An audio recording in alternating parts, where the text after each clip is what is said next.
you just don't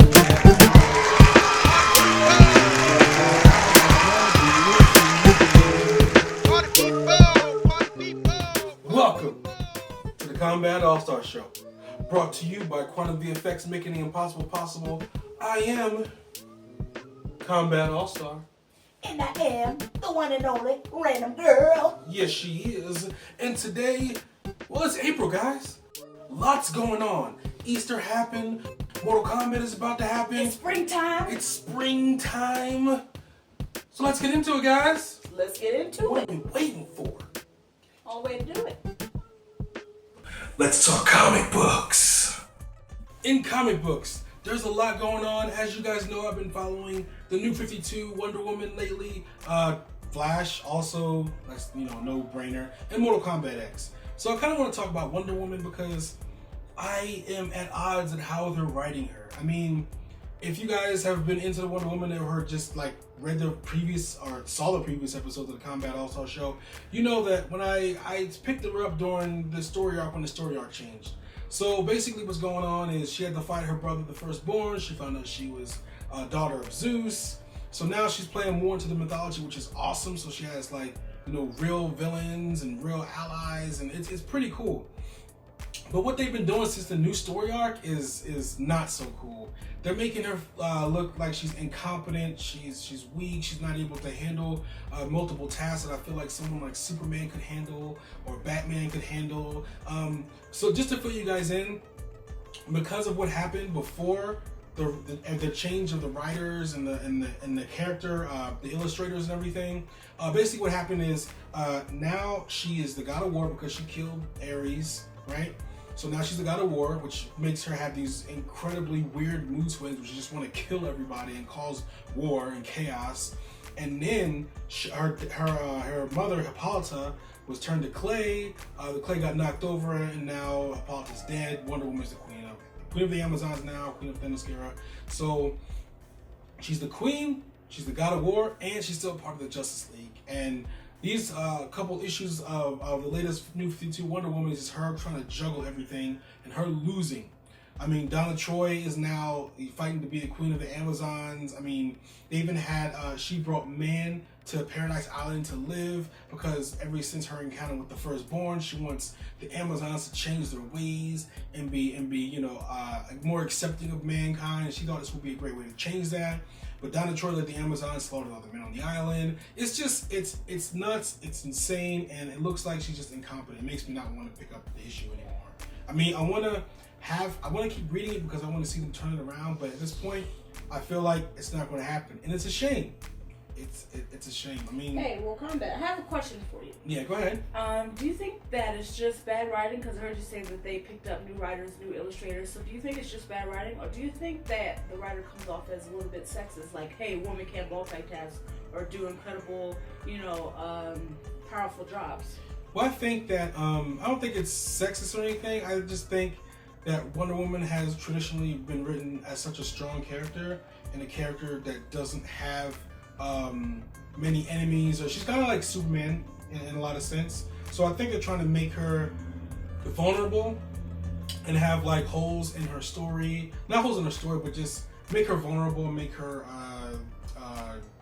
more human, I guess, more relatable. But they're doing an awful job at it. You know what I mean? They're not making her more relatable or more human. They're making her incompetent. So I just think it's bad writing. I think those guys need to switch it up, change it to something else, because at this point, I don't want to read it anymore, Well, yeah, because, I mean, even with the Superman movies and comic books that I've read, he never comes off as being incompetent. Like, you can relate to him, but exactly. it's never to the point where he seems like how you were describing Wonder Woman. Yeah, and I feel like they're trying to go that way. And you got to understand too, Dwayne McDuffie, the late great Dwayne McDuffie, if you don't know about him, Google him, Wikipedia him, he's awesome. He turned Superman around. He made him from a character that was totally unrelatable and gave him real problems and real obstacles that made you relate to him, made you, root for him, but didn't make him seem like he was incompetent or weak, you know what I mean? So it used his greatest strengths, his his strength and his his moral compass and everything, and turned it on his head and turned it against him, and he was able to overcome it. You know what I mean? In interesting ways. So yeah, I actually have to read the Wonder Woman comic myself just to see how they portray her. I mean, because she's Wonder Woman, I look up to her. She's like one of the strongest members of the Justice League. You know, she can handle anything. So I'll have to check it out myself. Well, I hope they're not writing it as bad as what you say. Well, I mean, I have it on Comixology, so you can pick up my tablet over there and just read a few issues. Check it out. Okay. All right. So if you've read Wonder Woman, tell me what you think. Tell me what you think about Wonder Woman in general. The movie's coming out next year. You know, Batman vs Superman. You know, we have Gal Gadot playing her. So boo. Yeah, boo. So tell me what you think about Wonder Woman. Tell me what you think about the comic if you read it. Just let me hear your thoughts. Let's talk wrestling. In wrestling, I want to talk about Lucha Underground. Lucha Underground. Lucha Underground's been great. If you haven't been watching, shame on you. I've been telling you to watch for like the past shame on you. 15 episodes. Watch Lucha Underground. If you haven't been watching, should have been watching, they have this thing called Trios Team Title that's going to be happening. Well, actually, I think it's called the Trios Team Tournament. So they're having a tournament with teams of 3 that are going against each other, and the winner of the tournament is going to be the first ever Lucha Underground Trio Team Championship. I'm so used to saying Tag Team Championship, it's hard for me to say Trio Team Championship. It's a lot of words, man. So it's a lot of words, a lot of T's. How many syllables? Trio Team. There's only 3, but it's a lot of T's, it's like a tongue twister. Okay. So, Trio Teams Championship. So I think it's really cool. They should have had this a long time ago. I mean, it's such a great idea. You had stables like the Four Horsemen from back in the day who could have benefited from the title. Even people from like today, like the Shield or the Wyatt family, it would have been awesome to have a trio team championship title. That would have been great. I mean, it would have been great for them to all have a title, all be a unit, and maybe they would have had a longer run. The Shield. Oh, yeah. Or even the Wyatt family. Maybe they would have had a longer run. Because I feel like now in wrestling, it's all about the singles game. Everybody wants to break up a tag team, be a single. I mean, back when I grew up, you had the Hart Foundation, you had the Killer Bees, you had the British Bulldogs. Teams that started off as tag teams and retired as tag teams. Even the British Bulldogs, who made it into the Hall of Fame, started as tag team, retired as tag team. You had the Bubba Ray Dudley and Devon Dudley. I mean, granted, they had some single success in TNA, but still started as a tag team, retired as a tag team. Did you mention the New Zealand guys, the Bushwhackers? Yeah, Bushwhackers. I mentioned them. Okay. And not Legion of Doom started as a tag team, ended as a tag team. I feel like we had all these put together tag teams. What the heck is Cesaro and freaking Tyson Kidd doing as a tag team? They don't even got a tag team name. They're not a tag team. You know, I mean, Marty Jannetty and Shawn Michaels started all the tag team moves back in, the AWA days, back in the territory days. I mean, and they made tag team relevant.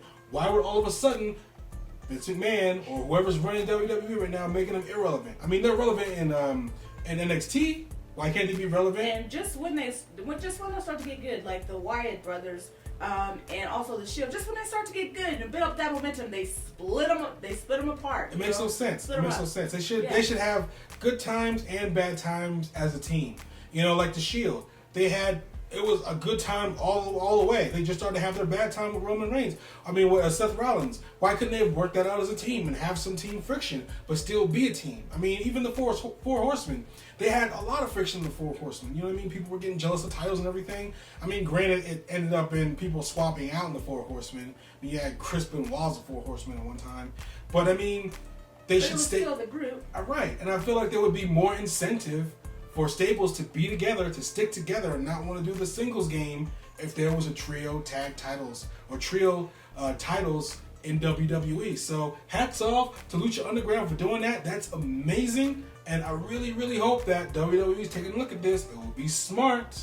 You know what I mean? I thought it was amazing when TNA had the women's tag titles. That was a great idea. I ended up ending it with having ODB and Eric Young being the women's tag champions, which I'm not even going to talk about. It's just ridiculous. But I mean, more titles the better. You know what I mean? It doesn't dilute anything. It just makes those titles more prestigious. If I have a cruiserweight title and I have an X Division title or Intercontinental title, and then I have the WWE title or the World title, that makes that title more prestigious because not everybody can get that title. I feel like now anybody can give that title. It don't matter if you're 112 pounds. It don't matter if that title is passed around so often to so many people that you have people with small careers like John Cena, who has like a 12, 13-year career, being 15-time champion, close to Ric Flair, who's been wrestling for like 40 years to get 16-time champion. You know what I mean? It just makes it more prestigious in my eyes. So, trio titles, good job. WWE, take notice. Let's talk video games. Video games. What would the world be without video games? What would the world be without Mortal Kombat? It's coming next week, folks. It's only a week away.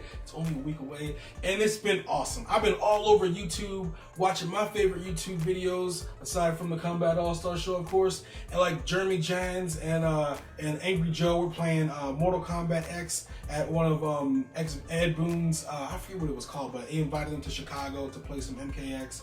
And they posted up some YouTube videos of that. You had Maximilian Dude, he's doing one video a day Mortal Kombat. So he's playing like the old school Mortal Kombat's from 1 all the way to MK9 with his friends, and he's been posting that up. I mean, YouTube has been celebrating Mortal Kombat, and it's been awesome. It's been great as a fan to watch. It's been great as a YouTuber to watch. So I'm just really stoked, and it comes out next week.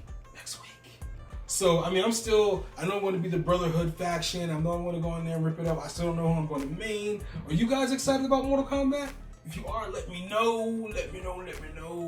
What do you think, random girl? Are you excited about Mortal Kombat? Are you excited? I'm excited, man. Yeah, If you haven't checked out any previews for it, go out and check it. Go on YouTube and check it out. It's amazing. Yeah, they have the Cage family trailer. They have the Briggs family trailer. I mean, they got a bunch of trailers out there, and it's killer. It is so killer.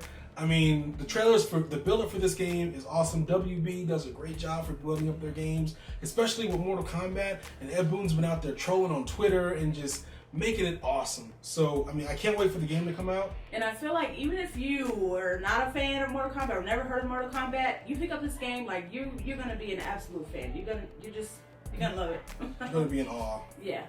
Total awe. So, like I said, go pick up the game, go check it out. It comes out next week. Pre-order so you can play as Goro. They're going to be showing some Goro fatalities. So, I mean, it's going to be great. It's going to be great. Go check it out. Go pick it up. I mean, what more can I say about Mortal Kombat? It's Mortal freaking Kombat. It's Mortal Kombat. Go pick it up. Let's talk visual effects.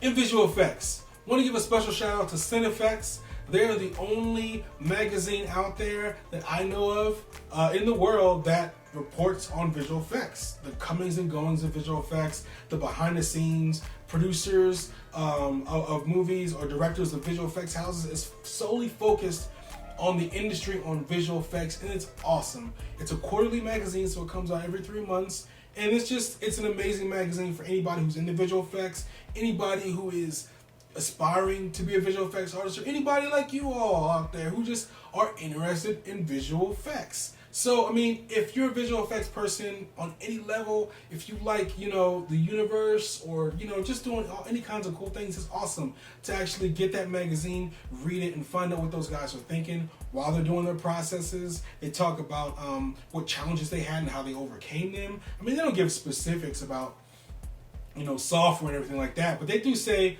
we tried to do this one scene with this one camera, it didn't work out. We had to do it another way. And it kind of gives you an idea, kind of peels back the curtain on the process of it. And it's just really helpful. It's been really helpful for me.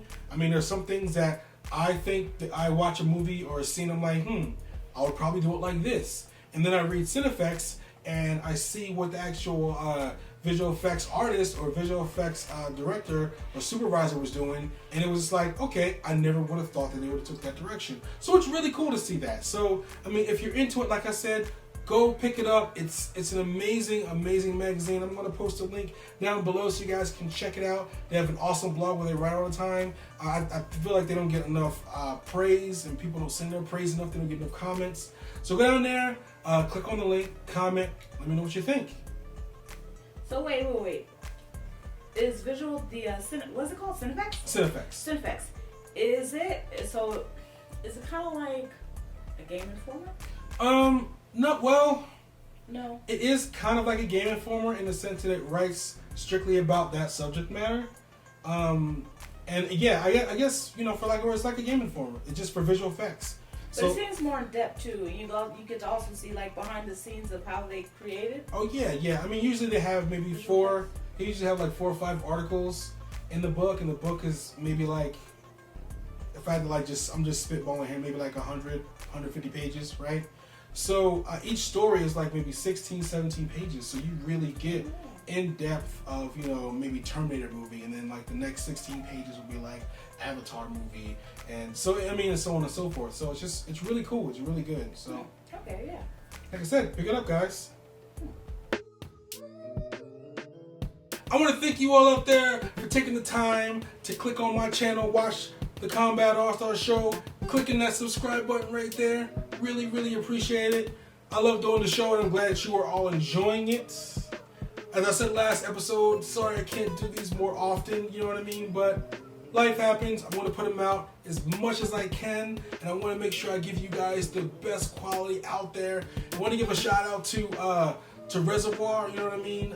Jason Link, he's out there. He was helping me play some Destiny. I just picked up Destiny recently. So he was helping me go through. He watches the show all the time. Thank you, man. Thank you for spreading the word. Also, thank you, Super Doula. I mean, he's still on Twitter doing his thing. Trevor BD, all the guys that are out there that are talking to me on a regular basis that love the show. Just thank you guys. Thank you. And as always, if you want to hit me up on Twitter at Kombat AllStar, or Random Girl at Quantum VFX on Twitter. Or you can hit me up on my pager. Most of you guys probably don't know what a pager is. For all you youngins out there, you probably don't know what a pager is, but she's on Twitter, Quantum VFX. So go check her out. We're always happy to answer questions. If you have any suggestions or anything for the show, please let me know. I will put it on the show. I know last time I was talking to somebody on Twitter. Forgive me, I can't remember your name right now, but he wanted me to give him a shout out because he was trying to get an art book in the Mortal Kombat X game. So I know this show is going to be a little late for that. I didn't want to mention it. Just want to kind of apologize for that, give you a shout out, and just thank you for watching the show. Thank you for supporting it, and until next time, we out. You guys enjoy the rest of your weekend and your week.